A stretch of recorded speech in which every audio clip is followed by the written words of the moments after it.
Social মিডিয়ার জন্য trolling, যে কোনো পোস্ট তুমি যদি কালকে একটা পোস্ট করো, স্পেশালি এখন যেরকম একটা রাজনৈতিক আবহে, তাহলে একটা চারপাশে ট্রোলিং শুরু হয় বিখ্যাতদেরও। এটা কি কোনো আমার কিছুদিন আগে একটা খুব মজার জিনিস মনে হয়েছিল, কোনো কারণটা আমি বলতে চাই না কি, কিন্তু মনে হয়েছিল যে আমি তো সেইভাবে কোনো সোশ্যাল মিডিয়ায় তুমি ফলো করেছো, আমি সোশ্যাল মিডিয়ায় আছি না এবং আমার প্রচুর ফলোয়ার্স, কিন্তু নর্মালি আমার সোশ্যাল মিডিয়া আমি প্রত্যেকের জন্মদিন, প্রত্যেকটা ছবি রিলিজ বা আমাদের খেলাধুলা নিয়ে, সেইটার বাইরে আমি খুব একটা সোশ্যাল মিডিয়ায় কোনো ইয়ে করি না।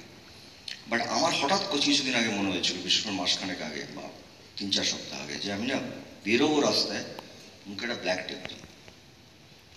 সবাই জিজ্ঞাসা করবে এটা আপনি কেন লাগিয়ে ঘুরছেন। আমার মনে হয়েছিল আমি বলবো যে ইটস কাইন্ড অফ প্রতিবাদ। আমার প্রতিবাদ।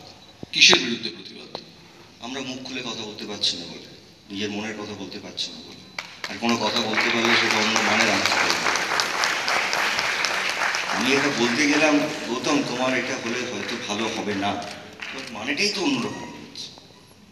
তো তার থেকে একটা জিনিস বেটার যে মুখ বন্ধ করে রাখো। এখানে কালো টেপ তো দিচ্ছি না, এখানে এখানে তুমি খুলেই কথা বলছো। একটু বললাম মানে আমি সিরিয়াসলি মানে এটা ভেবেছিলাম, আর বেশি দিন চললে আমি তো করবো, আমার তো হারাবার ভয় কিছু নেই।